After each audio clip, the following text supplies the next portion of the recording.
हरे कृष्णा। सभी भक्तों का स्वागत है हमारे आज के गीतामृत कार्यक्रम में। सबको सूचित किया जाता है कि आपके सेल फोन्स इस समय आप लोग साइलेंट मोड पर उसको रख सकते हैं। तो दिव्य ज्ञान की व्याख्या भगवान इस चौथे अध्याय में, और आज जो हम श्लोक लेने वाले हैं, आज से आने वाले कुछ चंद श्लोक भगवान कर्म का नियम क्या है उसकी व्याख्या करने वाले हैं। तो बहुत महत्वपूर्ण ये अब श्लोकों की श्रृंखला है जहां पर हमारे लिए काफी ये रेलेवेंट है। कर्म के नियम, लॉ ऑफ कर्मा। तो आज इसका भाग 1 हम लेंगे। किम कर्म किम अकर्मेति कवयोप्यत्र मोहिता तत्ते कर्म प्रवक्ष्यामि यज्ञात्वा मोक्षसे शुभा।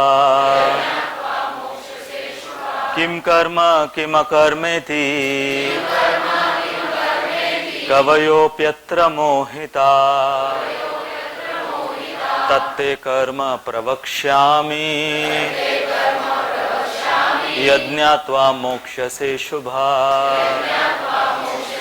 किम कर्म किम अकर्मेति कवयोप्यत्र मोहिता तत्ते कर्म प्रवक्ष्यामि यज्ञात्वा मोक्षसे शुभा। अनुवाद हिज डिवाइन ग्रेस एसी भक्ति वेदांत स्वामी शिल प्रभुपाद के द्वारा। कर्म क्या है और अकर्म क्या है, इसे निश्चित करने में बुद्धिमान व्यक्ति भी मोहग्रस्त हो जाते हैं। अतएव मैं तुमको बताऊंगा कि कर्म क्या है, जिसे जानकर तुम सारे अशुभ से मुक्त हो सकोगे। आज हम डायरेक्टली कर्म का नियम न लेते हुए आज के श्लोक से संबंधित एक अलग मुद्दे पर चर्चा करेंगे। हाल ही में हम गौर पूर्णिमा मनाएं, तो उसके संदर्भ में आज की क्लास होगी। अभी तक गौर पूर्णिमा का सुरूर है कि नहीं? तो अनुवाद में आपने पढ़ा, भगवान बता रहे हैं प्रवक्ष्यामि। प्रवक्ष्यामि का अर्थ है, भगवान बता रहे हैं मैं तुमको बताऊंगा। तो यहां पर भगवान एक मुख्य कारण उनके अवतरण का बता रहे हैं। अवतार क्या है? जब वो लेते हैं अवतार, भगवान जब अवतार लेते हैं तो उनके बहुत से विभिन्न कारण होते हैं। उन विभिन्न कारणों में से ये कारण है हमें सिखाने के लिए, हमें बताने के लिए। जैसे कि श्रील प्रभुपाद ने श्री चैतन्य महाप्रभु की शिक्षाओं में उस किताब में ये एक उदाहरण दिया है। गौर पूर्णिमा पर ब्रजबिहारी प्रभु भी उदाहरण दे रहे थे। जैसे कि एक शिक्षक, एक टीचर होता है, वो विद्यार्थी को सिखाने के लिए स्वयं विद्यार्थी के स्तर पर आता है। इसलिए यहां पर भगवान वो स्वयं तो कर्म के नियम के परे हैं। उनके ऊपर, हमने पिछले श्लोकों में सुना, उनके ऊपर कर्म का कोई नियम लागू नहीं है। और अर्जुन जो भगवान के शुद्ध नित्य पार्षद हैं, अर्जुन के ऊपर भी, क्योंकि अर्जुन वो शुद्ध भक्त हैं, उनके ऊपर भी कर्मों के नियम लागू नहीं है।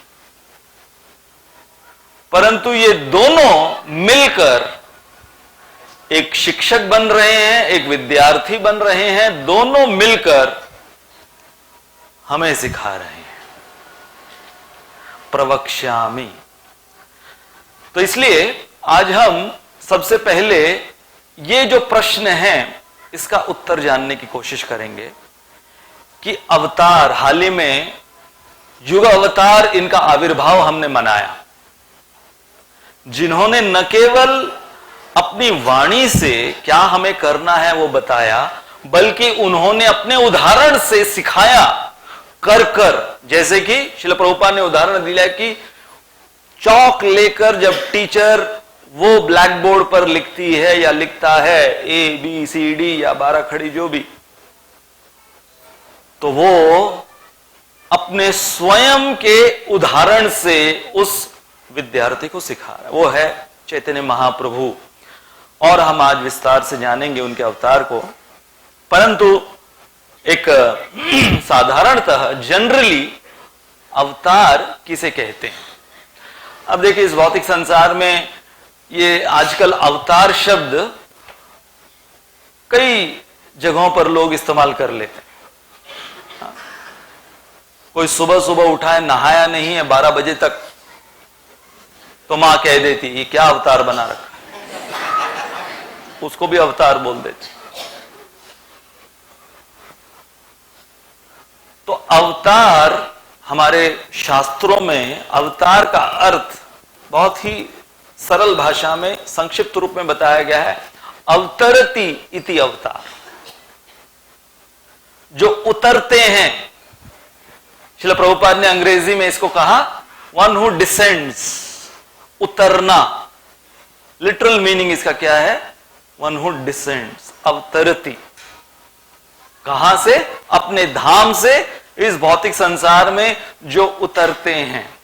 अब देखिए, भगवान जब उतरते हैं तो वो साधारण रूप में कुछ नहीं करते, उनका उतरना भी वो हमारे लिए, उनके स्वयं के लिए तो असाधारण है, हमारे लिए विशेष रूप से असाधारण होना चाहिए। तो अब ये भौतिक संसार जहां पर भगवान का अवतरण होता है, वो उतरते हैं, तो पहले ये भौतिक संसार को जानना होगा, क्योंकि तब जाकर उनके अवतरण के विषय में हम उनका गुणगान कर पाएंगे। तो भक्ति विनोद ठाकुर ने इस भौतिक संसार के विषय में बताया है कि ये भौतिक संसार, जिसको भवसागर भी कहा गया है, ये ऐसा समंदर है जिसके अंदर विशेष रूप से कलयुग का ये भवसागर, क्या बताया गया है कलयुग के भवसागर के विषय में? कलेर दोष निधि, निधि अर्थात समंदर, कलेर अर्थात कलयुग, दोष, दोषों से भरा हुआ समंदर। जैसे खारे पानी से समंदर भरा हुआ रहता है, कहीं पर भी आप जाओ पानी खारा मिलेगा, पानी मिलेगा और वो भी खारा मिलेगा। परंतु ये भवसागर, ये कौन से जल से बना हुआ है? हम कलयुग निवासियों के दोषों से। कल्पना कीजिए, एक ऐसा समंदर जो हमारे दोषों से भरा हुआ है। और ये जो हम लोग समंदर देखते हैं, चाहे बंबई जाओ, कहीं पर भी जाओ, बड़े बड़े जितने भी समंदर देखो, ये जितने बड़े बड़े समंदर अथाह, जिनका कोई और छोर दिखाई नहीं देता कई बार है, परंतु ये जिनको कहा गया है कि ऑलमोस्ट लाइक फैथमलेस ओशंस, परंतु ये समंदर पानी वाले, ये भी ये कलयुग रूपी दोषों के समंदर के सामने ये एक छोटा सा कुआं है। ये है भवसागर। अब श्रीमद् भागवत में इस भवसागर के विषय में कहा गया है, एक और उपमा दी गई है, शोकाश्रु भवसागरात। शोक अश्रु किससे बना हुआ है यह भवसागर इस भौतिक संसार का? हम सब बद्ध जीवों के शोक रूपी अश्रुओं से। अश्रु दो समय निकलते हैं हमारे आंखों से। जब हम बहुत खुश होते हैं तब भी आंसू निकलते हैं, और जब हम अत्यधिक दुखी होते हैं आंसू निकलते हैं। और रूप गोस्वामी वो भक्ति रसामृत सिंधु में लिखते हैं कि जब अश्रु वो ठंडे हों, उनका टेम्परेचर ठंडा हो, तो समझ लेना चाहिए कि वो खुशी के आंसू हैं, और जब उसका टेम्परेचर गर्म है तो समझ लेना चाहिए कि बहुत पीड़ित अवस्था में वो अश्रु निकल रहे हैं। इसलिए श्रीमद् भागवत में जो बताया गया है कि इस भौतिक संसार का ये जो समंदर है भवसागर, ये हमारे गर्म आंसुओं से बना हुआ है, ठंडे नहीं, उबलता हुआ ये सागर है। और इसको भरने, कल्पना कीजिए कि आंखों से कितने आंसू निकलते हैं, चाहे कोई कितने भी पीड़ा में हो, अगर उसको वो इकट्ठा करे, मान लो उसको कोई बहुत भीषण बीमारी है या मानसिक कोई तकलीफ है, जो भी कोई प्रकार की पीड़ा है, मानसिक है शारीरिक है, कोई रो रहा है, रो रो के कितना आंसू इकट्ठा करेगा वो? 1 लीटर, 2 लीटर, 5 लीटर, कितना आंसू इकट्ठा करेगा? तो बताया गया है कि संसार, इस भौतिक संसार में हम सब ने मिलकर हमारा योगदान दिया है। मेरे भी आंसू ले लो, मेरे ना सास ससुर के भी ले लो, हाँ, मेरे इसके भी ले लो, परिवार के पूरे खानदान के सारे के आंसू ले लो।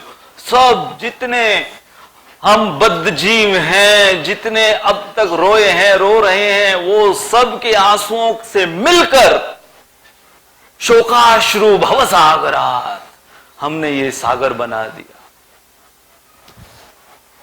कौन रोता है किसी और की खातिर है दोस्त, सबको अपनी ही किसी बात पे रोना आया। ये जो आंसू हैं हमारे, ये किसी और को लेके नहीं रो रहे हैं। आपको लग रहा हो किसी दूसरे के बिहाफ पे रो के हम लोग भर रहे हैं समंदर को।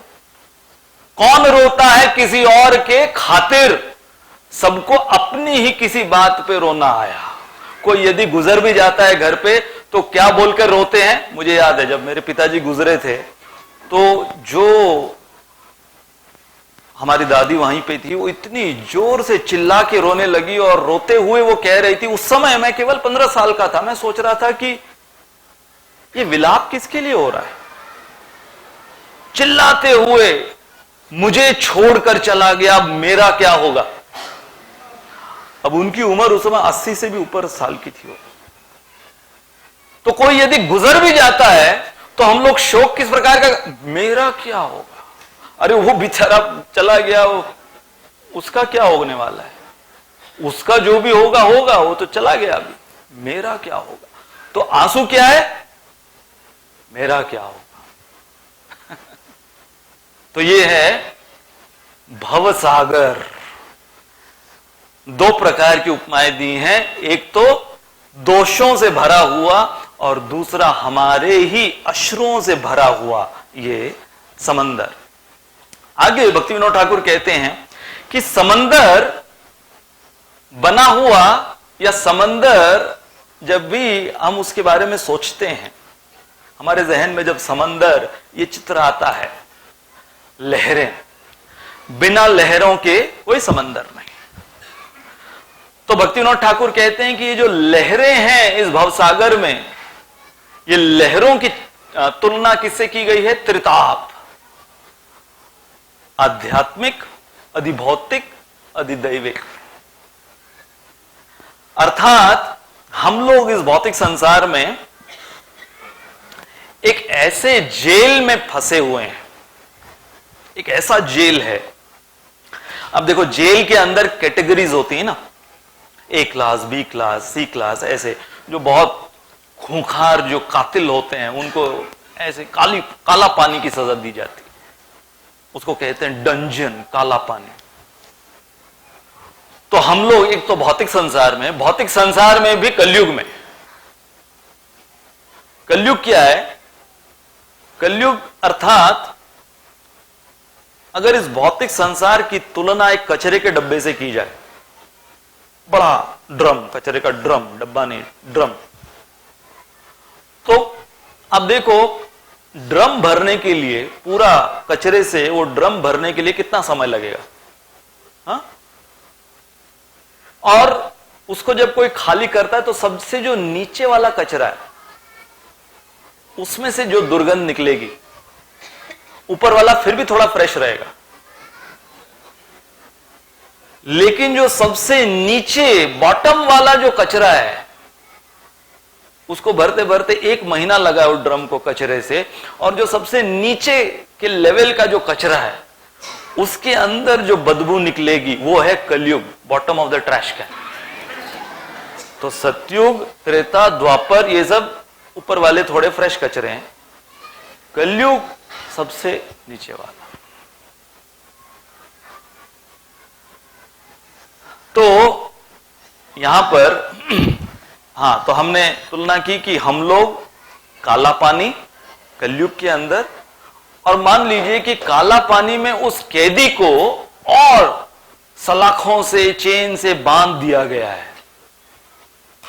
तो एक तो इस भौतिक संसार में, ऊपर से कलयुग में, उसके ऊपर फिर ये जो हमारा शरीर, कलयुगी शरीर, कैसा ये कलयुगी शरीर, एक क्षण भी नहीं जाता है जब ये शरीर कुछ ना कोई डिमांड नहीं करता रहे। चाहे अभी आप लोग पिछले 15-20 मिनट से बैठे होंगे इस कुर्सी के ऊपर और आपको लग रहा होगा कि ये शरीर क्या डिमांड कर रहा है, अभी भी बैठे बैठे डिमांड करेगा, अरे थोड़ा सा इधर साइड में बैठो, ये पैर इसके ऊपर रखो, इसके इधर करो, कुछ ना कुछ तकलीफ चलती रहती है। तो ये जो त्रिताप है, ये अपने आप में हमारा गीता कोर्स में सेशंस होते हैं, आप लोग अच्छी से जानते हैं, हम लोग अनुभव कर रहे हैं। तो फिर भक्तिविनोद ठाकुर कहते हैं कि हम बद्ध जीव इस सागर में, और हम लोग कूदे क्यों हैं? कोई पूछे भी ओरिजिनली कूदे क्यों? तैरने के लिए, है ना? तैरने में बहुत आनंद आता है लोगों को, तो हम लोग आनंद से तैरने के लिए इस भव सागर में हमने छलांग लगाई। अब ये ऐसा भवसागर निकला जिसके अंदर ये जो लहरें, ये जो तरंगे हैं, ये इतना हमें यहां से वहां थपेड़े मार रही है। अब तैरना, उसके अंदर आनंद कब आता है? जब आपके अनुसार पानी हो। अब यदि तूफानी कोई सागर है जिसके अंदर तूफान मचा हुआ है, ऐसे समंदर में तैरना, वो आ बैल मुझे मार,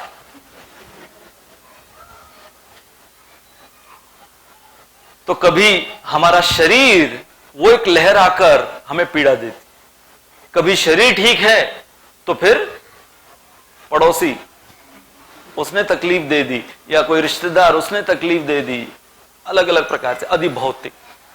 वो भी अगर ठीक कर लिया तो फिर अधिदैविक, ज्यादा धूप, ज्यादा गर्मी, ज्यादा सर्दी, बारिश इत्यादि, ये सब। तो लहरें, ये 3 टाइप्स, भक्तिविनोद ठाकुर कहते हैं कि 3 प्रकार की लहरें। और फिर ये बद्ध जीव सोचता है, चलो मैं इस भव सागर में मैं किसी का संग कर लूं, कंपनी में। कंपनी किसकी मिलती है? शार्क्स। अब देखिए, शार्क एक ऐसी मछली है जिसको कोई अपने घर में सजाता नहीं है। फिश टैंक के अंदर लोग है ना, मछलियां रखते हैं ना अलग अलग प्रकार की, कोई शार्क को नहीं रखता है, क्योंकि ये नरभक्षी मछली है। बहुत से इसके ऊपर पिक्चरें वगैरह बनी है कि कैसे जो भी अगर गलती से इसके जबड़ों में आ जाए तो उसका क्या हाल होता है। तो मान लो कि कोई मूर्ख व्यक्ति इस समंदर में ऐसे मछलियों के जाके दोस्ती कर रहा है कि एक सोसाइटी बना रहा है, चलो हम लोग प्रेम से मिलकर रहेंगे। किसके साथ? शार्क के साथ प्रेम से मिलकर रहेंगे। हाँ? मैं भी शाकाहारी, तू भी शाकाहारी, महाप्रसादे गोविंद। तो इस भौतिक संसार के जो भौतिकतावादी लोग हैं उनका संग किसके प्रकार है? जो भौतिक स्तर पर संगठन बनाते हैं अपना। वो लोग आपस में क्या संग एक दूसरे को दे रहे हैं? ये नरभक्षी शार, इसका संग। जैसे मान लो कि कोई व्यक्ति हाईवे पर लिफ्ट मांगने के लिए खड़ा है और एक ऐसी कार आती है जिसके अंदर ऐसे व्यक्ति बैठे हुए हैं, दिखने में अजीबोगरीब हैं, बड़े बड़े टैटू हैं, बाली है बड़ी बड़ी कान में, हाँ? ऐसे यहां पे कोई चक्कू का निशान है, एक आंख पे वो ये बांधा हुआ है, और वो लिफ्ट दे, आओ बैठो सर बैठो। न तो उनके पास लाइसेंस है चलाने की गाड़ी का, गाड़ी की रफ्तार टॉप स्पीड पे जा रही है, आप अंदर बैठे हुए हो, चारों लोग आपको घेर के घूर रहे हैं।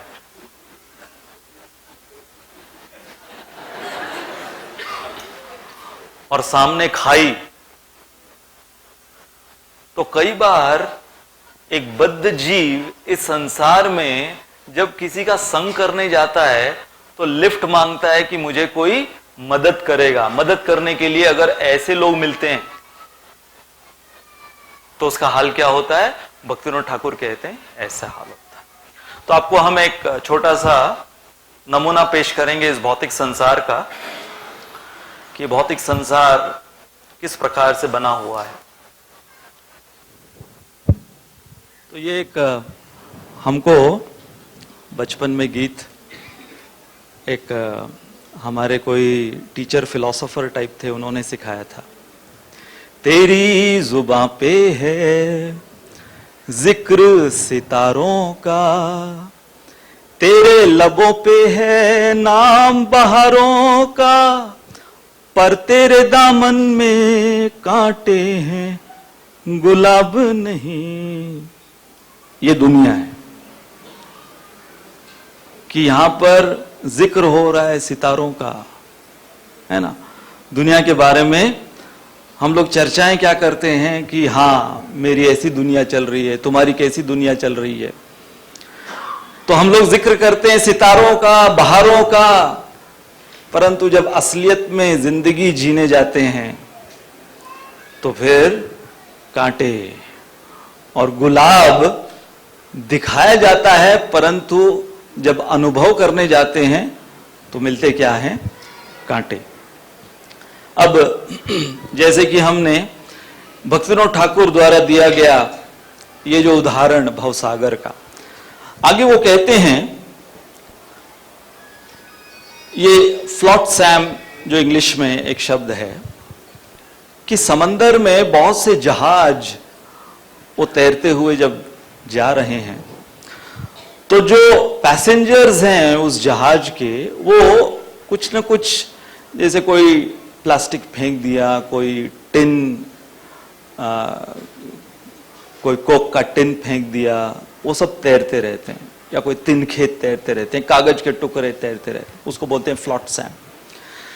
तो इस भौतिक संसार में यदि कोई उनके सहारे, एक कागज की कश्ती के सहारे या फिर एक तिनखे के सहारे वो अपने आप को बचाने की कोशिश करे, तो भक्तिविनोद ठाकुर कहते हैं कि वो किसके समान है? जब इस भौतिक संसार में त्रस्त ये व्यक्ति कर्मकांड का सहारा लेता है। तो कर्मकांड के सहारे की तुलना इससे की गई है।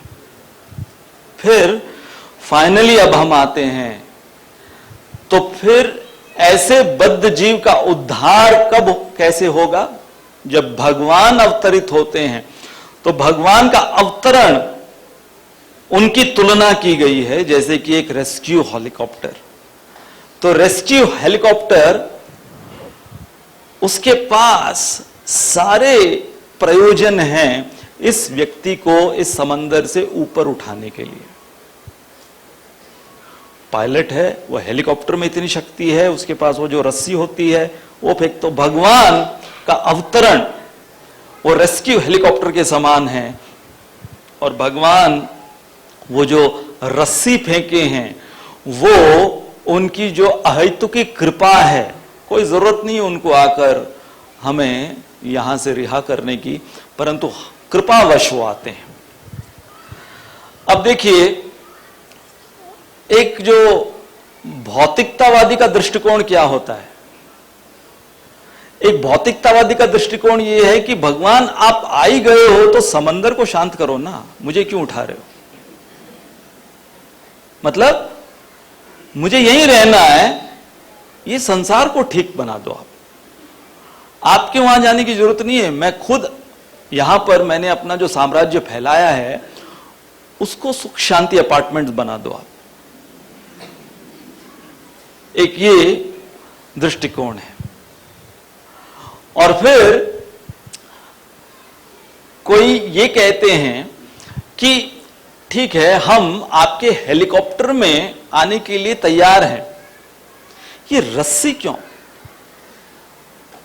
बिना रस्सी के ले चलो, क्योंकि वो जो रस्सी को पकड़ के ऊपर आना है उसमें जो मेहनत है, एक भौतिकतावादी दृष्टिकोण वाला व्यक्ति उस मेहनत को नहीं करना चाहता। Can you airlift me without me holding that rope? तो अब इसमें सबसे दुर्भाग्यशाली कौन है? सबसे दुर्भाग्यशाली ये है जिसने वो रस्सी को पकड़ा, आधे रास्ते ऊपर उसने वो रस्सी को पकड़कर चढ़ा है, अभी तक हेलीकॉप्टर तक नहीं पहुंचा है, नीचे देखता है और समंदर तो दिखने में कितना अच्छा दिखता है, वापस कूद जाता है। He is the most unfortunate. वो भगवान की कृपा को पकड़ा कुछ समय के लिए और उसके पश्चात फिर इस भवसागर से आकर्षित होकर आधे रास्ते से वापस कूद गया इस भवसागर के अंदर। इसलिए श्रील प्रभुपाद एक मॉर्निंग वॉक में, वो भी पैसिफिक ओशन, वहां बहुत सुंदर ये पैसिफिक ओशन अमेरिका में, तो वहां के मॉर्निंग वॉक में एक डिसाइपल ने प्रभुपाद को कहा, Prabhupada isn't this Pacific ocean so beautiful? Prabhupada ने कहा, this is like material ocean, material world, it looks beautiful from the shores. समंदर के तट से समंदर बहुत सुंदर दिखता है, बहुत लोग जाकर बैठते हैं समंदर के तट पर, दूसरे ख्यालों में बैठ के देखते रहते हैं समंदर को, कोई सनसेट, कोई सनराइज, हाँ, फोटोज खींच रहे हैं और फिर कविताएं रचते हैं। परंतु समंदर तट से बहुत सुंदर दिखता है, जैसे ही उसके अंदर प्रवेश करो तब फिर समझ में आता है कि ये समंदर की चुनौतियां क्या है, व्हाट आर द चैलेंजेस। इसलिए भक्तिविनोद ठाकुर कहते हैं कि जब हम भौतिक संसार का ये रूप देख लेंगे, जान लेंगे, उसका साक्षात्कार कर लेंगे, तब समझ में आएगा कि अवतार, भगवान का अवतरण कितना महत्वपूर्ण है। और इसलिए हमने जो हाल ही में श्री चैतन्य महाप्रभु का अवतार लेना, गौर पूर्णिमा मनाई, तो चैतन्य महाप्रभु ये विशेष रूप से कलयुग के युग अवतार बताए गए। युग अवतारी श्री गौरहरि, युग अवतारी उनको बोला गया है। अब देखिए, बाकी युगों में रामचंद्र जी जब त्रेता युग में आए तो वो युग अवतार नहीं थे, उस युग के रामचंद्र जी युग अवतार नहीं थे। भगवान कृष्ण जब द्वापर युग में अवतरित हुए तो वो द्वापर युग के युग अवतार नहीं थे भगवान कृष्ण, परंतु वही राम और कृष्ण कलयुग में आए हैं, वो अपनी सारे जो अन्य अवतारों के गुण हैं उन सब गुणों को लेते हुए, और क्योंकि साक्षात वो अवतारी हैं तो एक्स्ट्रा अपना पूरा, जिसको कहते हैं ना, एम्युनिशन लेकर चैतन्य महाप्रभु अवतरित हुए हैं कलयुग के लिए युग अवतार बनकर। अच्छा, क्यों हम इतना जोर दे रहे हैं कि कलयुग के लिए, कलयुग के लिए? क्योंकि ये कलयुग के विषय में बताया गया है। जैसे मान लो कि कोई व्यक्ति पुलिस के पास जाता है शिकायत लेकर, कंप्लेंट लॉन्च करता है, पुलिस के पास जा रहा है और पुलिस को कहता है कि मैं वो एक ऐसी जगह पर गया था जहां पर पता नहीं कौन से गुंडे थे, उन्होंने मेरे को ऐसे मारा है, मैं कंप्लेंट लॉन्च करना चाहता हूं। तो पुलिस पूछता है कि कहां गए थे बताओ, तो एक पर्टिकुलर जगह बताता है कि ये जगह पर गए थे। तो अगर पुलिस ये बोल दे, अरे किसने बोला था वहां जाने के लिए, क्या समझ में आता है? कि पुलिस के रिकॉर्ड के अनुसार बहुत खतरनाक जगह है, पुलिस भी जानती है, और पुलिस ने बोल दिया कि अरे हम भी नहीं जाते, किसने बोला था तुमको जाने के लिए?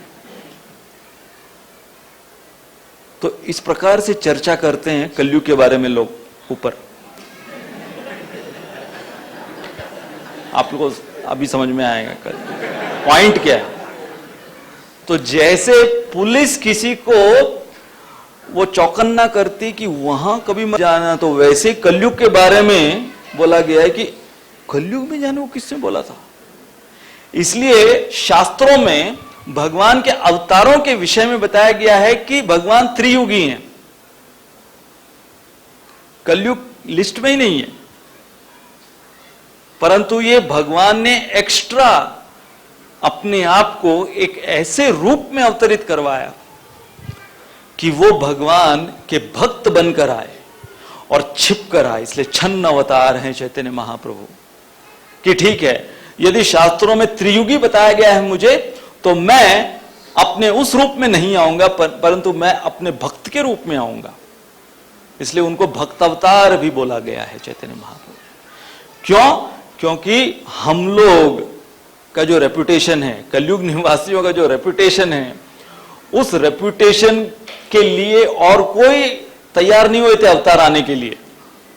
एक लास्ट में कल्कि आने वाले हैं और वो ज्यादा रिस्क नहीं ले रहे हैं कि ज्यादा कोई टाइम बिताएंगे यहां पर। वो अपनी तलवार लेकर एक ही काम करने वाले हैं, बस सब जगह पर काम तमाम, बस वही भाषा उस समय कलयुग के एंड में लोग समझेंगे। परंतु चैतन्य महाप्रभु ने जो इतना बड़ा रिस्क लिया कि त्रियुगी भगवान को बताया गया, उसके बावजूद वो अपने एक ऐसे रूप में आए हैं। इसलिए जब श्रील प्रभुपाद भी भगवान श्री कृष्ण के अवतरण के विषय में कहे हैं अपने प्रवचनों में, यही अध्याय है, इसी अध्याय में भगवान श्री कृष्ण ने अपने हर एक युग में आने के बारे में जो कहा है, तो जनरली भगवान के अवतरण के विषय में जो श्लोक बोले जाते हैं वो 4.78 यदा यदा ही धर्मस्य परित्राणाय साधुनाम, ये श्लोक बोले जाते हैं। परंतु श्रील प्रभुपाद ने अक्सर, मैक्सिमम मैं देख रहा था कि जब भी उन्होंने भगवान के अवतरण के विषय में उल्लेख किया है तो उन्होंने 4.9 वो श्लोक सबसे ज्यादा यूज किया उन्होंने। कौन सा है? जन्म कर्म चमे दिव्यम, 4.9। क्यों 4.9? क्योंकि उसके अंदर भगवान पर्सनली जो अपना जन्म लेते हैं और पर्सनली जो अपने कर्म करते हैं, उसे तत्वतः जानने की जो बात कही गई है, श्रील प्रभुपाद इसलिए उस पर एम्फसाइज ज्यादा करते थे।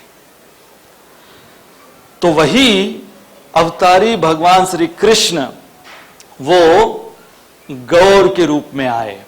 इसलिए हमने एक एक्रोनिम बनाया है, GAURA, Gaur. G stands for Chaitanya Mahaprabhu is generous. A stands for affectionate. U stands for unassuming. R stands for renounced. Again, A stands for the most accessible of all avatars. तो हम एक एक कर चैतन्य महाप्रभु के इन गुणों पर चर्चा करेंगे। सबसे पहले जी गौर चैतन्य महाप्रभु का ये जो नाम है, तो उसमें से जो जी है अर्थात नमो महावदन्याय, चैतन्य महाप्रभु को एक ऐसा व्यक्ति बताया है, जैसे कि कोई वदन्याय का अर्थ होता है कि जो बहुत दानशूर हो, दानवीर हो, परंतु महावदन्याय चैतन्य महाप्रभु को कहा गया है कि वो साधारण प्रकार के दानवीर नहीं बनकर आए। वो उन्होंने एक ऐसा दान दिया कि अनार्पित चरिम चिरात, कभी किसी ने अर्पित ऐसा दान कभी किसी ने नहीं दिया किसी को। तो अब सबसे पहले जब हम दान की चर्चा कर रहे हैं, so we have to redefine what is truly valuable.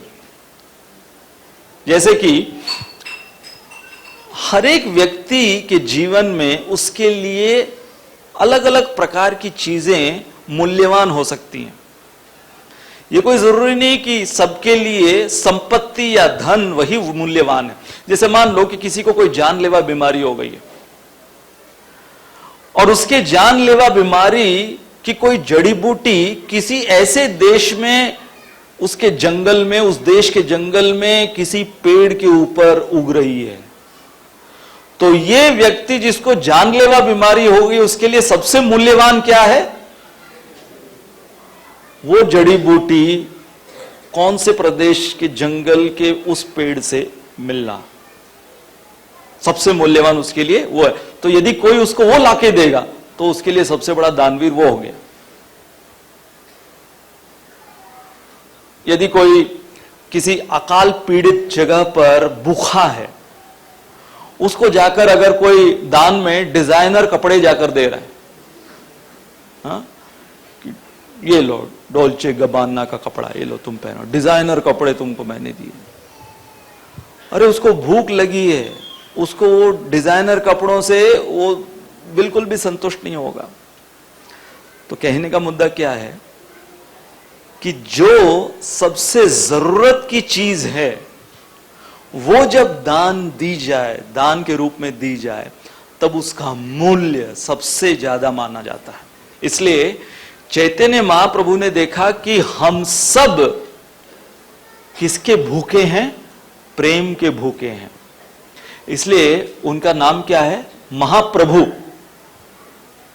है ना? चैतन्य महाप्रभु। तो महाप्रभु का अर्थ क्या है? प्रभु है कृष्ण, भगवान कृष्ण को उल्लेख किया गया है प्रभु। तो ये महा क्या है? उन्होंने श्रीमती राधा रानी का भाव लिया है, और राधा रानी का भाव कौन सा है? महाभाव। तो जो राधा रानी के महाभाव को प्रभु लेकर आए वो बने महाप्रभु। और वो देने के लिए हमें, क्योंकि हम सब अंततः उस प्रेम के भूखे हैं, हम उस प्रेम के खोज में हैं जो कि शुद्ध अहैतुक प्रेम है। अब ये जो हमारा भवरोग है इस संसार में, जिसके वजह से हम वो जो प्रेम है उसको पहचान नहीं पा रहे, तो दो लेवल के हमारे भवरोग हैं। पहला लेवल क्या है कि भगवान को भूले हुए हम लोग जो भटक रहे हैं इस भौतिक संसार में, ये एक रोग है। तो यदि एक साधारण रोग का उदाहरण हम दें कि किसी को भगवान न करे कैंसर हो गया किसी को, अब ये एक लेवल है कि उसे कैंसर है, परंतु इससे ज्यादा दयनीय बात क्या हो सकती है कि उसे पता ही नहीं उसको कैंसर है।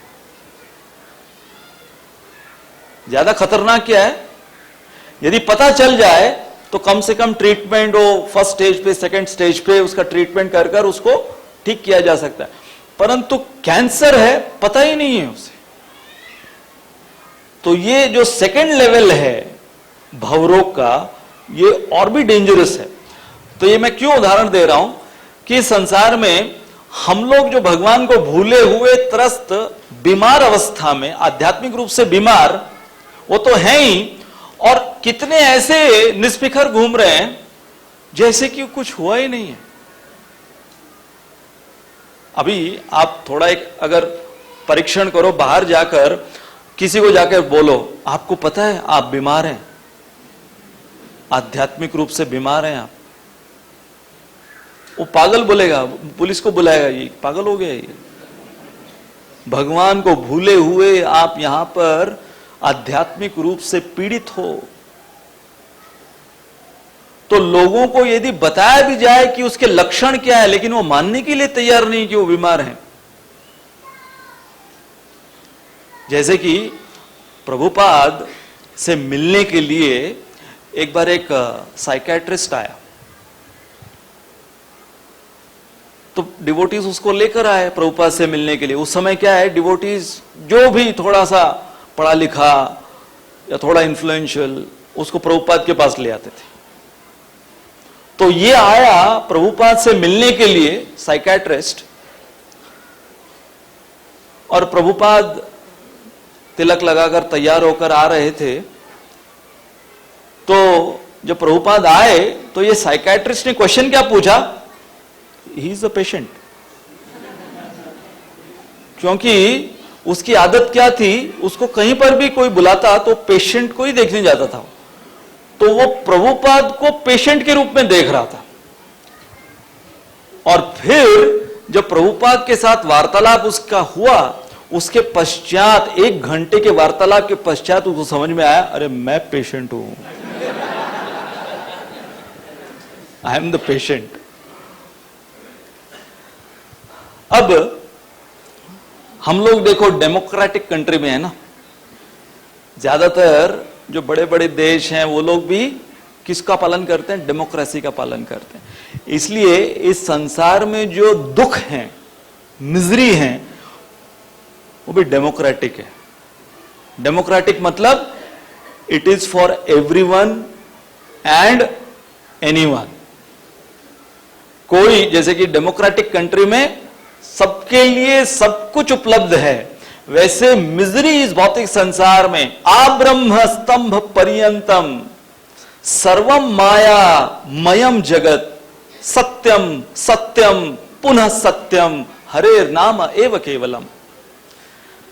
इस श्लोक में बताया गया है कि ब्रह्मलोक से लेकर स्तंभ पर्यंतम, कहां तक कि एक कोई घास का तिनखा, वहां तक सब जगह पर जो दुख हैं वो समान रूप से सबको मिले हुए हैं।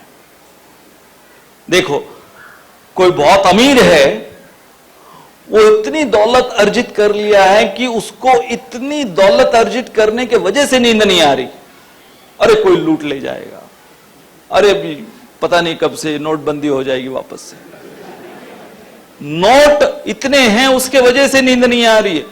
और एक है जिसके पास नोट नहीं है, उसके वजह से उसको नींद नहीं आ, दोनों की नींद उड़ी हुई है। इसलिए मिजरी इज डेमोक्रेटिक।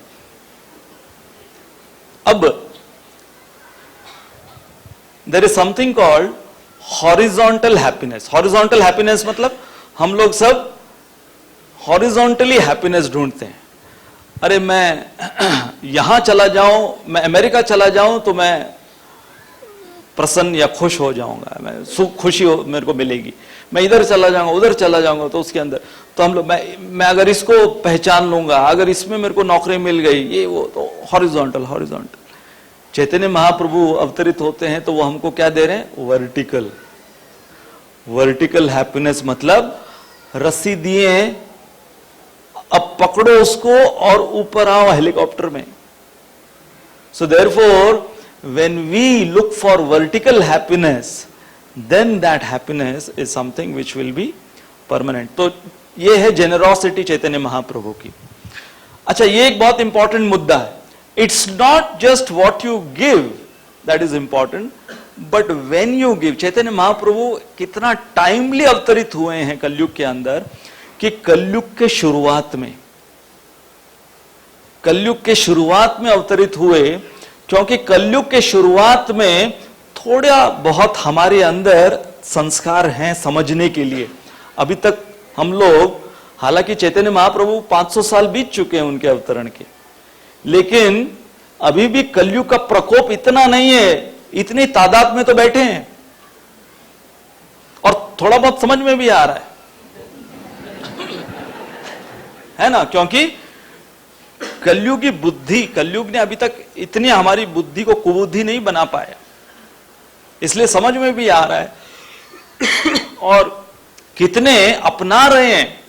जैसे कि श्रील प्रभुपाद ने जो किया, इतने लोगों ने अपनाया है, ये इसीलिए अपनाया है क्योंकि दोनों मिक्सचर है।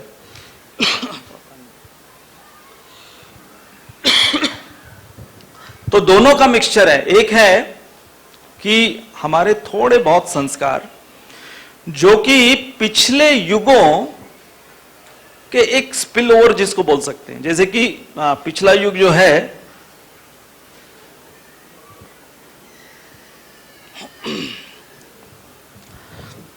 द्वापर युग, द्वापर युग के अंदर जो भौतिकता का प्रकोप जो था उसकी शुरुआत हुई थी, और अब इस कलयुग में मतलब आके जब एंड कल की आने वाले हैं वो तो 4,32,000 साल जब एंड होंगे, और अभी तो केवल 5,000 साल बीते। तो अगर वो स्पैन देखो आप कलयुग का कि स्पैन कितना है, और उसके अंदर हम लोग, हमारे जो भी कुछ सौभाग्य के वजह से हम लोग पहले पैदा हो गए, और इसलिए श्रील प्रभुपाद कहा करते थे कि चैतन्य महाप्रभु रिसेंटली अवतरित हुए हैं। क्यों रिसेंटली बोल रहे हैं? क्योंकि कलयुग का स्पैन कितना है, 4,32,000। इसलिए टाइमिंग बहुत जरूरी है। किसी को भी आप अगर दान दे रहे हो तो उसको क्या समय पे दान दे रहे हो। जैसे हमारे राधा गोपीनाथ मंदिर में वहां पर जो डिनर बनता था रोज, अभी भी उनका वो एक नियम है कि 8 बजे तक जो ब्रह्मचारी के लिए डिनर है 8 बजे तक सर्व होगा, और 8 बजे के बाद फिर वो डिनर जो बच गया, खिचड़ी या सांबर चावल जो भी बच गया उस दिन का, वो भिखारियों को बांटते थे। तो कई बार होता था कि कोई बांटने वाला नहीं होता था तो लेट हो जाता था बांटने में। अब वो भिखारी सब बाबुलनाथ मंदिर जो हमारे राधा गोपीनाथ मंदिर के पास में है, तो वहां पर वो लाइन से भिखारी बैठे रहते थे बाबुलनाथ मंदिर के सामने। तो कई बार ऐसा हुआ कि हम लोग प्रोग्राम से आए और वो डिनर बाहर चला गया बंटने के लिए, तो हम भी प्लेट लेके चले जाते थे बाबुलनाथ क्योंकि अभी और कोई चारा नहीं है, वो सीधा नेक्स्ट डे सुबह आपको नाश्ता मिलेगा, तो फिर इसलिए हम लोग भी प्लेट लेके चले जाते थे। मैं कई बार गया हूं। अब मैंने देखा वहां पर लंबी लाइन हो भिखारियों की, तो खिचड़ी बांटने वाले कई वो उधर के जो बर्तन साफ करने वाले वही खिचड़ी ले जाते थे बांटने के लिए। तो कई भिखारी मेरे को बोलते थे, महाराज लाइन में बैठो ना, लाइन में बैठो। तो ठीक है, हम भी उनकी लाइन में बैठ जाते थे, और कई बार उनके रिस्पॉन्स, साक्षात उनके रिस्पॉन्स देखने सुनने मिलते थे। तो कई भिखारी वो लोग देखते थे, क्या खिचड़ी आज भी, हाँ अरे आज ट्यूसडे है, सांबर चावल बनता है आपके इधर, वो नहीं लाया है। उनको सब पता है कौन से दिन क्या बनता था मंदिर के अंदर, फिर से आज क्या किसी खिचड़ी बनाया आपने, इतना लेट आता है, 10 बज गया अभी। हाँ हम लोग दिसंबर के मैराथन में बुक टेबल लगाने के लिए मलाड में वो एक हनुमान का मंदिर है, स्टेशन के पास ही है, तो वहां पर गए थे। तो हनुमान जी का मंदिर, तो मैं जगह देख रहा था, सैटरडे का दिन था, बहुत अच्छी भीड़ होती है, तो मैं जगह देखने के लिए कि कहां पर हमारे भगवत गीता का टेबल हम लगाएंगे। तो एक जगह पर थोड़ी सी खाली जगह दिखी मुझे, तो उधर एक भिखारी बैठा हुआ था। तो मैंने भिखारी को देखा, भिखारी ने मुझे देखा।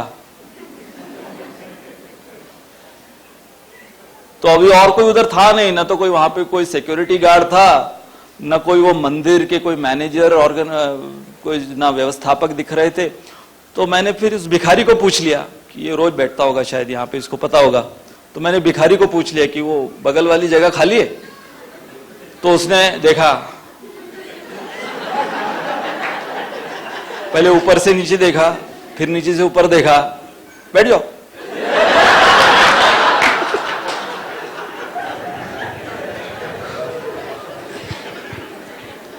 तो बंबई में भिखारियों का ये बड़ा जैसे बॉम्बे में जो हाजी अली है, हाजी अली बहुत फेमस है। बहुत वाइड रेंज, अलग अलग प्रकार के जो ब्रांडेड भिखारी वहां पे आपको मिलेंगे। जैसे एक बार हाजी अली में एक भिखारी वो भीख मांग रहा है, एकदम स्टाइल में बोलता है, बाबू बाबू 100 रुपए दे बाबू। डायरेक्टली रेट क्या है, 100 रुपए मांग रहा है।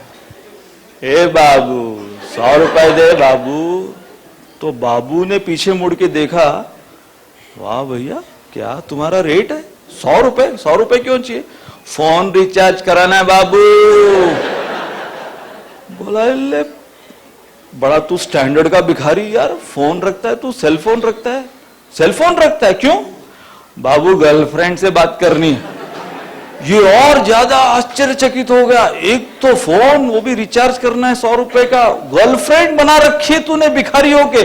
नहीं बाबू, गर्लफ्रेंड ने भिखारी बना दिया।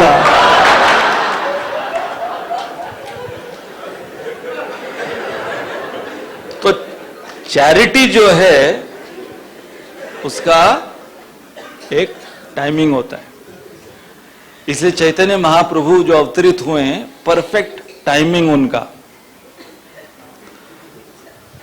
Charity is most valued during calamities, कि जब कोई ऐसी आपातकालीन स्थिति होती है उस समय जब कोई दान देता है। इसलिए इस कलयुग, पूरे कलयुग को इमरजेंसी युग बताया गया है, आपातकालीन। इसलिए जब चैतन्य महाप्रभु यहां पर कुछ देने आए हैं तो वो सबसे ज्यादा उसको वैल्यू या मान्यता मिलती है। अब देखो यहां पर ये किसकी कैलामिटी क्या है? कैलामिटी ये नहीं है कि यहां पर जो बाकी के जो भौतिक रूप के ताप हैं उसके वजह से हम लोग तरसते हैं। हमारे आचार्य कहते हैं कि कलयुग में जो अध्यात्म को लेकर अज्ञान है वो सबसे बड़ी कैलामिटी है कलयुग की। अध्यात्म को लेकर अज्ञान, बाकी ज्ञान बहुत है। जैसे एक हमारे इस्कॉन के प्रीचर हैं, वो रशिया में लेक्चर दे रहे थे, रशियन ही है वो, तो वो रशिया में लेक्चर दे रहे थे और उन्होंने लेक्चर में कह दिया, जैसे बेसिक फिलॉसफी हमारी, तो उन्होंने कह दिया you are not this body. तो ऑडियंस में जब क्वेश्चन आंसर सेशन चालू हुआ तो ऑडियंस में से एक रशियन वो पूछता है, you said I am not my body, so whose body am I? अभी लेवल देखो क्या है कि किसी ना किसी का तो शरीर होना ही है मेरे को। अगर मैं मेरा शरीर नहीं हूं तो किसका हूं? तो सोचो कि इस लेवल तक, मतलब कलयुग में हम लोग, मतलब भौतिक बुद्धि भी इतनी कम होती जा रही है। एक टीचर ने स्टूडेंट को पूछा, चांद पर पहला कदम किसने रखा? स्टूडेंट कहता है नील आर्मस्ट्रांग। सही जवाब दिया, नील आर्मस्ट्रांग ने पहला कदम रखा। टीचर पूछती है दूसरा कदम किसने रखा? उसने रखा होगा, लंगड़ी खेलने थोड़ी गया था उधर।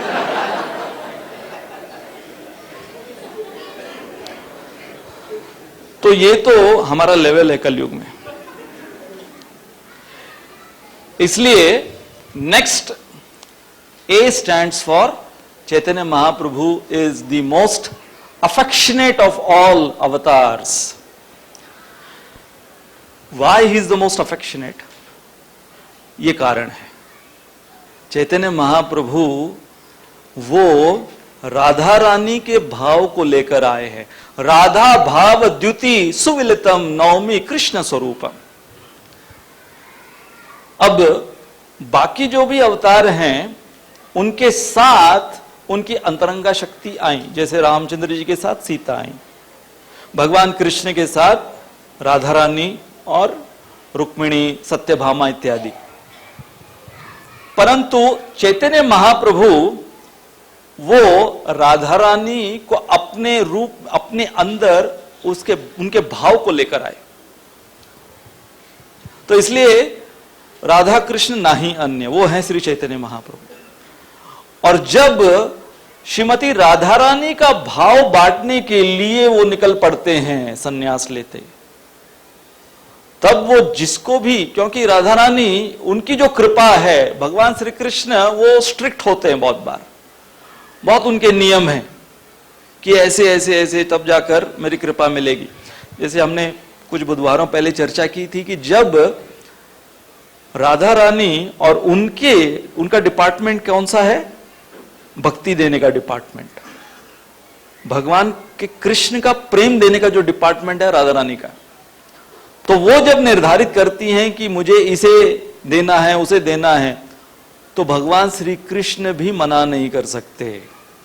इसलिए हमारी गौड़ीय वैष्णव परंपरा में हम लोग श्रीमती राधा रानी के अनुयायी बनना चाहते हैं, क्योंकि वहां से ही भगवान श्री कृष्ण वो हम पर थोड़ी नजर रखेंगे, नहीं तो कोई स्कोप नहीं है। डायरेक्टली जाएंगे तो सारे एप्लीकेशन रिजेक्ट हो जाने वाले हैं वहां पर। इसलिए श्रीमती राधा रानी, जैसे कि होता है ना किसी घर में भी, जब रिपोर्ट कार्ड साइन करानी है, पिताजी से साइन कराना है, तो मम्मी को साथ में लेता है ना।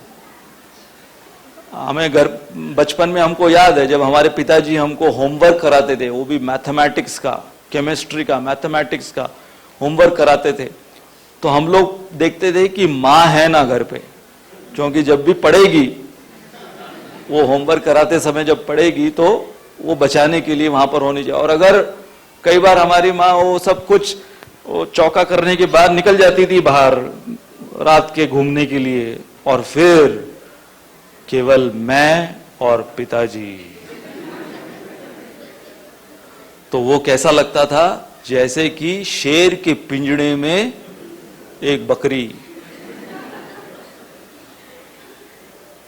सो mothers are always compassionate. Therefore, the affection of Chaitanya Mahaprabhu is because of that, being so affectionate. इसलिए चैतन्य महाप्रभु ने, देखिए हरिदास ठाकुर, अब हरिदास ठाकुर ये एक यवन परिवार में पैदा हुए, अर्थात एक मुसलमान परिवार में पैदा हुए, एज अ मुस्लिम ये पैदा हुए। परंतु चैतन्य महाप्रभु का स्नेह हरिदास ठाकुर के प्रति इतना था कि एक तो नामाचार्य बनाया इनको, मतलब जो युग धर्म लेकर आए चैतन्य महाप्रभु, उस युग धर्म का नामाचार्य बनाया एक ऐसे व्यक्ति को जो कि एक साधारण हिंदू परिवार में भी नहीं पैदा हुआ है। ब्राह्मण तो छोड़िए, हिंदू परिवार में नहीं पैदा हुआ। और जब हरिदास ठाकुर उन्होंने अपना शरीर छोड़ा, तो चैतन्य महाप्रभु ने हरिदास ठाकुर का शरीर लेकर अपने हाथों में उठाकर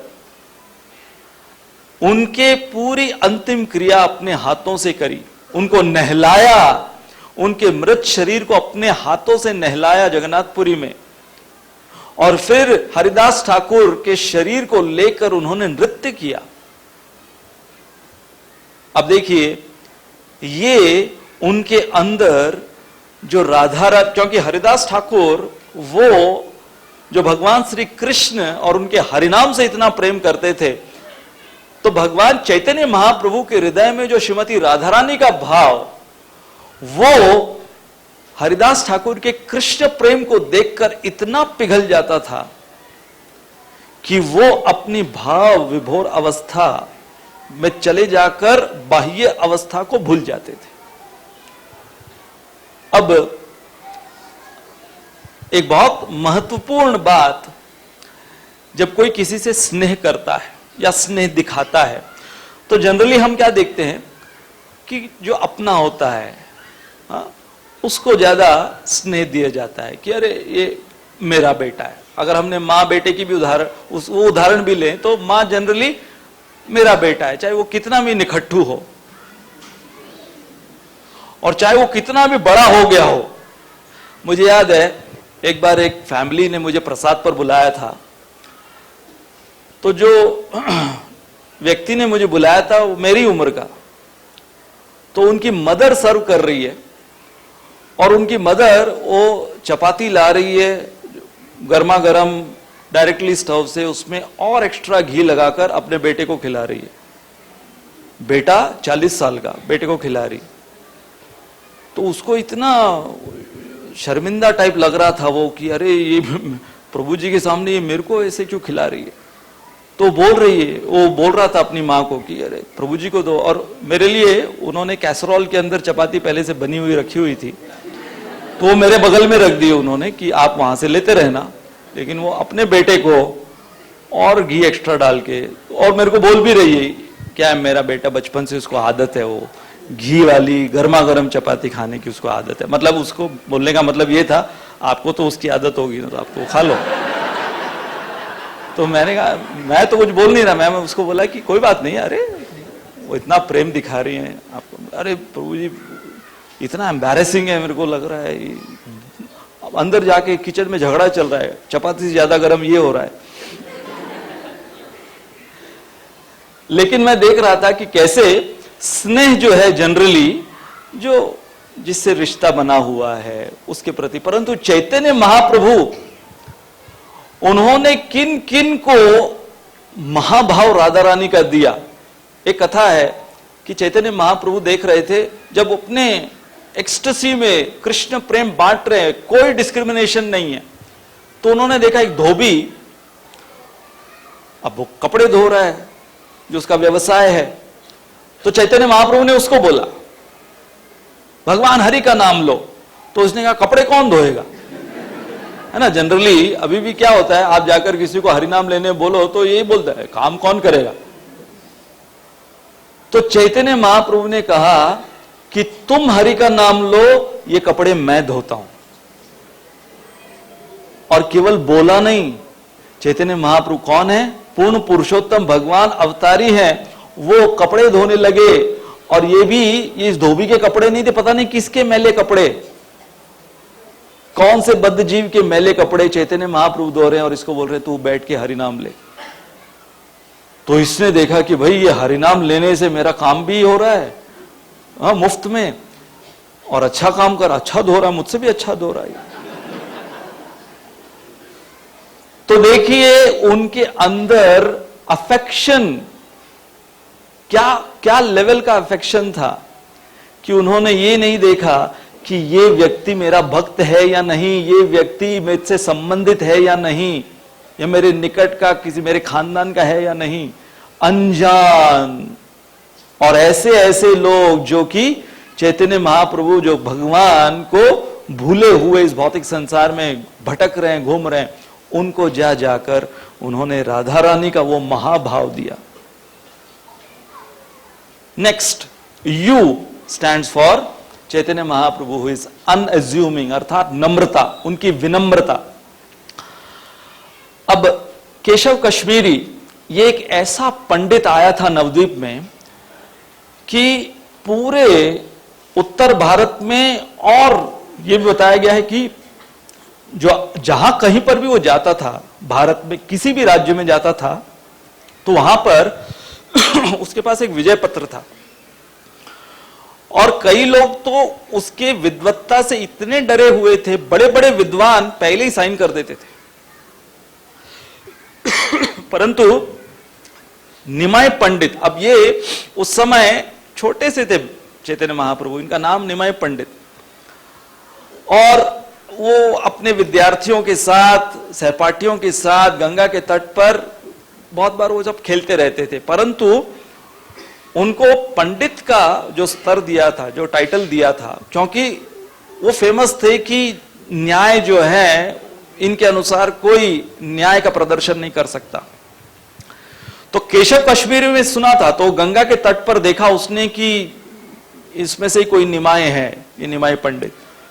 तो जब पता चलता है उसको कि ये निमाय पंडित जो है यहां पर सबसे फेमस है एज अ लॉजिशियन, न्याय शास्त्र वाला, तो डिबेट करने के लिए वहां पर तो पूछता है कि मैंने सुना है कि तुम निमाय पंडित हो, वो प्रख्यात। तो वो कहते हैं कि लोग मुझे पंडित बोलते हैं, मैं कोई पंडित वगैरह नहीं हूं, मैं निमाई हूं, खाली निमाई हूं मैं। उनकी विनम्रता अभी समझ में आएगी कि उनकी विनम्रता ये कैसे प्रदर्शित हुई। तो फिर जब उन्होंने उनका विवाद चालू हुआ तो चैतन्य महाप्रभु ने उनको कहा, मैंने भी आपके बारे में बहुत सुना है, तो हम गंगा के तट पर है, आप गंगा के विषय में कुछ स्तुति कीजिए। तो ओरिजिनल वर्सेस, किसी के पुराने श्लोक नहीं रट कर आया था केशव कश्मीरी, ओरिजिनल 100 कितने एक साथ उधर ही स्पॉन्टेनियस उसने कंपोज किए संस्कृत के गंगा की स्तुति में। और रफ्तार से कैसे, जैसे कि गंगा बहती है ऐसी रफ्तार से उसने 100 श्लोक गंगा के गुणगान में बोल दिए। और सारे वहां पर बहुत चक्का रह गए, बाकी जो निमाय पंडित के सहपाठी ये देखकर सुनकर। और फिर उसने जब पूरे 100 श्लोक बोल दिए, तब फिर निमाय पंडित कहते हैं, तो अब मैं बताऊं कहां पर आप गलत थे। इसने आज दिन तक किसी के मुंह से ये बात सुनी नहीं थी। वो भी एक छोटा सा लड़का, उसकी ऐसी जरूरत कि मुझे ये पूछ रहा है कि मैं गलती बताऊं कहां पर। गलती हो सकती है मेरी, केशव कश्मीरी, मुझ जैसे पंडित की गलती भी हो सकती है। और फिर निमाय पंडित वो कहते हैं कि हां, सबसे पहले तो आपका जो 64वां श्लोक था, 64वां श्लोक रिपीट किया चैतन्य महाप्रभु, मतलब उनको याद हो गया। इसने बोला और गंगा के बहने की रफ्तार से बोला था। चैतन्य महाप्रभु को 64वां श्लोक याद हो गया, बोल दिया उसमें जो तुमने भवानी भरतु, ये लाइन वो गलत है, वो व्याकरण के अनुसार ठीक नहीं है, क्योंकि भवानी कौन है, भव की जो पत्नी है पार्वती। फिर तुमने कहा है भरतु, भरतु मतलब मेंटेनर ऑफ भवानी, तो भवानी भरतु का अर्थ क्या होगा,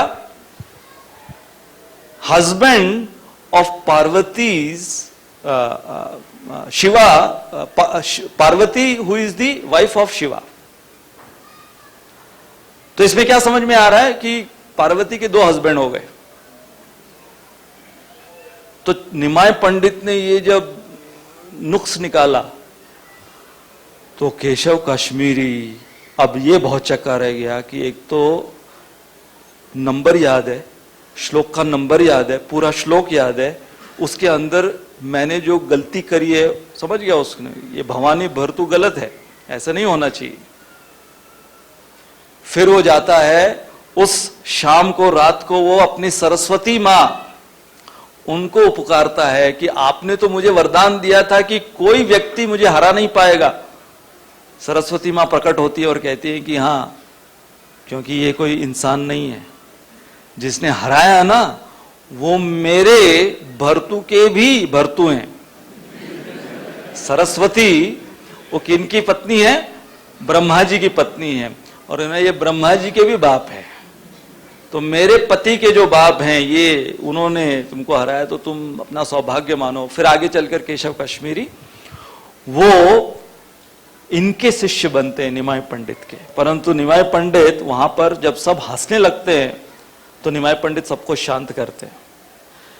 सो चैतन्य महाप्रभु ही corrected Keshav Kashmiri, he defeated Keshav Kashmiri but never dishonored him। ये उनका कल्चर था। फिर उन्होंने खुद एक न्याय के ऊपर पुस्तक लिखी थी, और बचपन के ये इनकी घटना है कि उनके एक मित्र उन्होंने भी न्याय पर एक पुस्तक लिखी थी, और दोनों नाव में बैठे हुए चर्चा कर रहे थे अपनी पुस्तक के बारे में, तो उनके मित्र ने, निमाय पंडित के मित्र ने कहा कि मैंने न्याय के ऊपर एक पुस्तक लिखी है, मैं दिखाना चाहता हूं। और फिर चैतन्य महाप्रभु निमाय पंडित के रूप में बोले कि मैंने भी लिखी है। तो जब इनके मित्र ने निमाय पंडित के न्याय की पुस्तक देखी तो मायूस हो गए, वो मुरझा गया चेहरा कि अब मेरी पुस्तक कौन पढ़ेगा, ये लेवल की तुमने लिखी है पुस्तक। तो वहीं पर निमाय पंडित ने अपनी पुस्तक गंगा में बहा दी। एक ही कॉपी थी उसकी, गंगा में बहा दी। This is another example of unassuming humility of Chaitanya Mahaprabhu. और फिर ये इतना बड़ा सन्यासी जिसके 60,000 शिष्य थे, प्रकाशानंद सरस्वती, जो कि बनारस में जो मायावादी जो उसका पीठ था उसका ये प्रमुख, और चैतन्य महाप्रभु अपनी नम्रता से प्रकाशानंद सरस्वती को वो उनका हृदय परिवर्तित किए। अब रामानंद राय ये एक चैतन्य महाप्रभु के ऐसे पार्षद बने जो कि गृहस्थ थे और चैतन्य महाप्रभु सन्यासी। हम हाल ही में इस पर चर्चा कर रहे थे कि चैतन्य महाप्रभु इनसे मिले और सबके सामने खुले में इनसे आलिंगन इनको किया और भाव विभोर अवस्था में जो आपस में इनका संवाद हुआ। तो रामानंद राय एक शूद्र परिवार में पैदा हुए और एक गृहस्थ था, और चैतन्य महाप्रभु ब्राह्मण परिवार में पैदा हुए और एक सन्यासी। तो दोनों वर्ण और आश्रम के दृष्टिकोण से चैतन्य महाप्रभु सबसे ऊंचे दर्जे के थे, ब्राह्मण भी और सन्यासी भी। और यहां पर वो रामानंद राय के सामने बैठकर सुन रहे हैं कि आप मुझे कृष्ण तत्व के बारे में कहो। तो जिन सार्वभौम भट्टाचार्य, प्रकाशानंद सरस्वती, केशव कश्मीरी को जिन्होंने परास्त किया अपनी विद्वत्ता से, वो रामानंद राय के सामने नम्रता से जैसे एक विद्यार्थी बैठता है बैठ के सुने। This is the unassuming quality of Shriman Gauranga Mahaprabhu. Are stands for being renounced. अब देखिए, जो वैराग्य किसी के जीवन में होता है वो किस पर आधारित होता है? वैराग्य आधारित होता है कि उसके पास कुछ ऐश्वर्य है जिसको उसने त्यागा। अब अगर किसी के पास कुछ है ही नहीं त्यागने के लिए, जैसे अगर कोई भिखारी है, बंबई में जो दादर का ब्रिज है ना, वहां पर बहुत जो भिखारी ऐसे बैठते हैं जिनको बहुत, वहां वो बहुत प्राइस्ड प्लेस है दादर का ब्रिज। तो एक भिखारी अपनी बेटी की शादी कर रहा था, दादर के ब्रिज पे बैठा हुआ भिखारी अपनी बेटी की शादी कर रहा है। तो उसको दूसरा भिखारी पूछता है कि भाई तू दहेज में क्या दे रहा है तेरे दामाद को? तो कहता है ये दादर का ब्रिज। तो समझ लो कि दामाद भी क्या। तो अगर कोई भिखारी कह रहा है कि मैं दहेज में मेरे दामाद को ये पूरा दादर का ब्रिज दे रहा हूं, तो क्या समझा जाएगा? अरे तुम्हारे पास है क्या देने के लिए? तो वैसे ही अगर कोई इस भौतिक संसार में सन्यासी बनता है तो क्या त्यागा है उस सन्यासी ने? परंतु चैतन्य महाप्रभु का जो सन्यास वो सराहनीय है, क्योंकि ये परम भोक्ता हैं। जो परम भोक्ता हैं, षडैश्वर्य पूर्ण हैं, वो अपने सारे ऐश्वर्यों को त्याग कर जब वो सन्यासी बनते हैं, इसलिए उनको कहा जाता है सन्यासी शिरोमणि। कि सन्यासियों में जो शिरोमणि हुए, इसलिए जो 6 ऐश्वर्य हैं उनके अंदर अंतिम 6ठा ऐश्वर्य वैराग्य, और वो चैतन्य महाप्रभु ने अपने इस अवतार के रूप में दिखाया। अब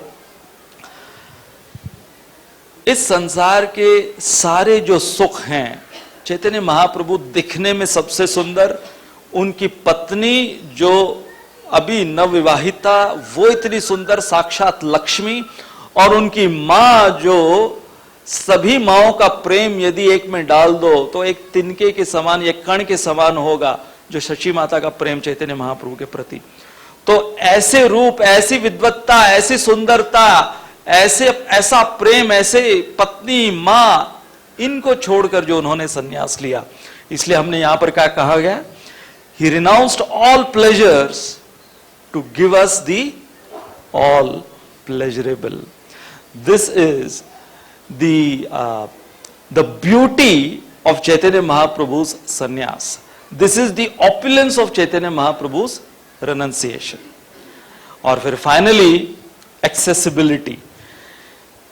हम देखते हैं कि जब कोई व्यक्ति बहुत फेमस हो जाता है, चैतन्य महाप्रभु बहुत उस समय, मतलब अभी जैसे क्रिकेटर्स फेमस हैं, बॉलीवुड के स्टार फेमस हैं, है ना। जैसे मैं जयपुर से आ रहा था एक बार, तो एक ऐसी शख्सियत आई वो प्लेन के अंदर, मैं तो नहीं जानता था, मेरे बगल में आके बैठे, तो पूरा प्लेन के पैसेंजर हाँ ऐसे, ये हमारे प्लेन में, ये हमारे प्लेन में। तो मुझे समझ रहा था कि ये कोई साधारण व्यक्ति नहीं है, मैं तो नहीं जानता था, लेकिन वो विंडो सीट में, मैं मिडिल सीट में बगल में बैठा हुआ था। ऑटोग्राफ, ये वो, लोग आ रहे हैं, इतनी भीड़ आ रही, कोई अपने सीट पे बैठ ही नहीं रहा है, सब लोग, हलचल मच रही है। तो मुझे समझ में आ गया कि भाई मैं फंस गया यहां पे। तो फिर मैं उठ के, बहुत सी लड़कियां थी, वो लोग तो ऐसे जैसे कि कूद जाएंगे अभी प्लेन से, क्या देख लिया हमने, ऐसे करके। तो मैंने उनको कहा आप बैठ जाओ, मैं और कहीं चला जाता हूं। तो ये जो भी एक्टर था, इसने कहा नहीं नहीं स्वामी जी आप इधर ही बैठो। तो फिर मुझे बिठा दिया जबरदस्ती, उसने भी प्लेन उड़ान ली। तो फिर वो मेरे से बात करने लगे, क्योंकि सब लोग ने ऑटोग्राफ ले लिया मुझे छोड़ के, और सब लोग मेरे को ऐसे देख रहे हैं, पता नहीं ये कहां से जाहिल आया है, बीच में आ रहा है ये। तो फिर इसने मेरे को पूछा कि मैं आपके बगल में बैठा हूं, पहली दफा मुझे इतना रिलैक्स लग रहा है। मैंने कहा क्यों? क्योंकि मैं जब भी किसी प्लेन में ऐसे बैठता हूं और किसी के भी बगल में बैठता हूं, वो मुझे बैठने ही नहीं देता है। और आपने मेरे को पूछा भी नहीं कि मैं कहां से क्या कर रहा हूं, आप मेरे को जानते हैं? मैंने कहा नहीं, मैं नहीं जानता। तो उसने फिर बोला इतना रिलैक्स तो मैं कभी नहीं महसूस कर सकता कि आप मेरे को जानते तक नहीं है। तो मैंने फिर पूछा कौन है आप? ना मेरा नाम रणबीर कपूर है। तो मैंने कहा अच्छा अच्छा, वो कपूर फैमिली से आप? हाँ। अरे मैं ऋषि कपूर का बेटा हूं, उसको तो जानते हैं आप? बोला हाँ उनको जानते हैं। अच्छा आप उनके बेटे? तो वो पूछे कि आप फिल्में वगैरह नहीं देखते? मैंने कहा हमारा पूरा जीवन ही एक बड़ा फिल्म है।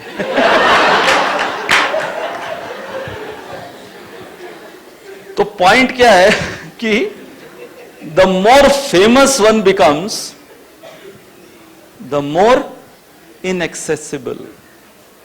अब सोचो कि ये कौन है, कोई खान कपूर, ये जो ये सब इस संसार के टटपुंजी हैं, लेकिन पूर्ण पुरुषोत्तम भगवान, षडैश्वर्य पूर्ण, the greatest of all celebrity, जिनका ऐश्वर्य कभी कम नहीं हो सकता, वो, और वो एक्सेसिबल है हम सब के लिए। इसलिए ये जो गुण है उनका एक्सेसिबल होना। Lord Chaitanya was accessible even to the jungle animals. मतलब बाकी तो छोड़ दीजिए, मनुष्य तो छोड़ दीजिए, कि जंगल के एनिमल, झारीकर्ण में वहां पर कि शेर हैं, जो हिरण हैं, जो सांप हैं, वो लोग सब चैतन्य महाप्रभु के संपर्क में आने के बाद हरे कृष्णा कृष्णा कृष्णा हरे हरे, हरे राम राम राम हरे हरे। एक बहुत इंटरेस्टिंग मुझे हाल ही में खबर मिली, जानवरों की बात आ रही है, तो केरला में कासरकोड करके जगह है, वहां पर एक अनंतपुर का मंदिर है पद्मनाभिन का, और वहां के तालाब में एक मगरमच्छ है जो कि वहां के जो पद्मनाभ जी हैं उनका महा राइस खाता है खाली। ये है वो।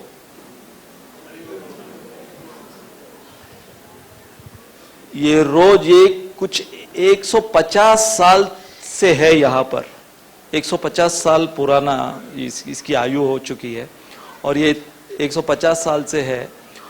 और ये रोज केवल जो भोग लगा हुआ भगवान को चावल, बस वो चावल और गुड़ मिला हुआ यही वो खाता है।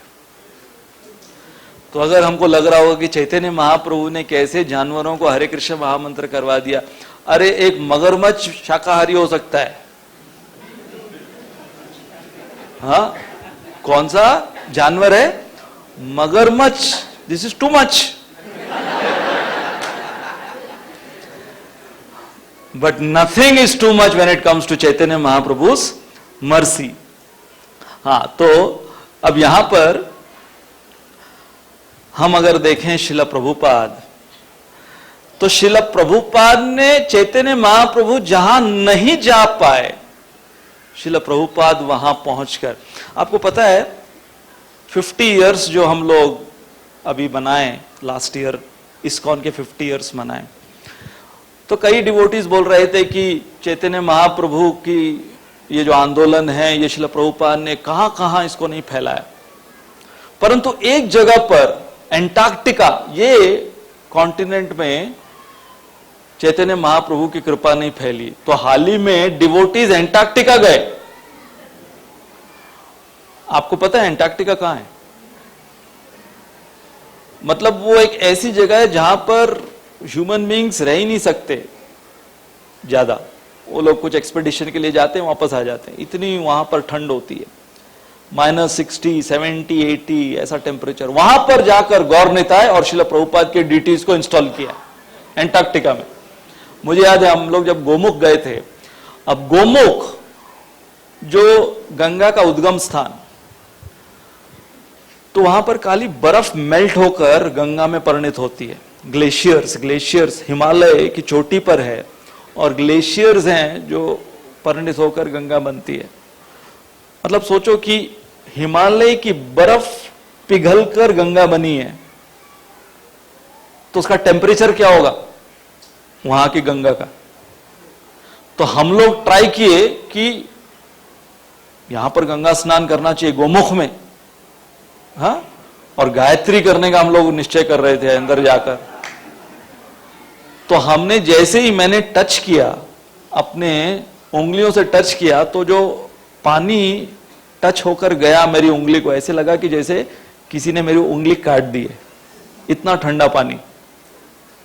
और वहां पर कुछ साधु थे, वो लोग देखे, वो लोग पागल हो गए, इसमें उतरोगे मर जाओगे तुम लोग।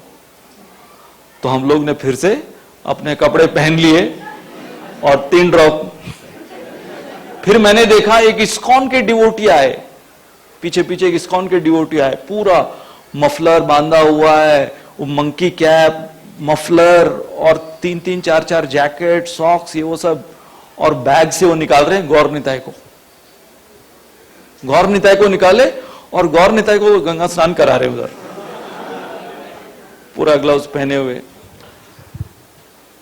तो मैं देख रहा था, चाहे वो गोमुख हो हिमालय में, एंटार्क्टिका में, और जैसे हम बता रहे थे पिछले बुधवार को कि टाइम्स ऑफ इंडिया में ये आर्टिकल आया, what is the best export product of India. तो इस टाइम्स ऑफ इंडिया आर्टिकल में बताया गया है, if you see in America, if you see in London, if you see in Australia, you will find Indian software engineers, doctors everywhere. But if you go to countries like Africa, Uganda, Siberia, पता है Siberia एक ऐसी जगह जहां पर ऐसा temperature होता है, कोई इंडियन आपको वहां पर दिखेगा नहीं। In these countries you will not find a single software engineer, but you will find Krishna consciousness and ISKCON temple there.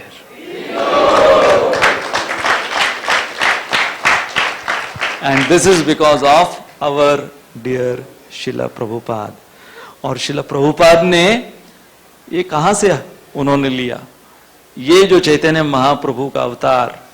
इसलिए आज का श्लोक जिस पर हमने मुख्य जो फोकस डाला है, जब भगवान कह रहे हैं कि मैं अब तुम्हें बताऊंगा, तो वो है अवतार का एक कारण कि अवतार स्वयं वो उतरते हैं।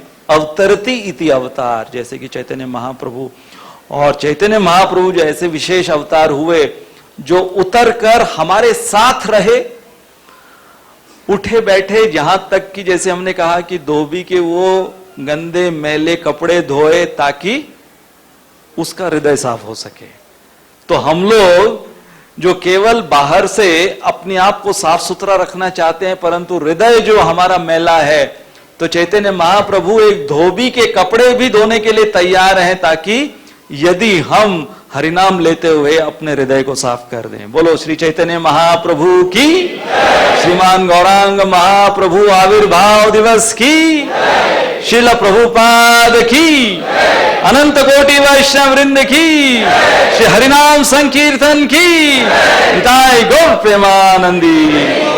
बहुत बहुत धन्यवाद। हरे कृष्णा।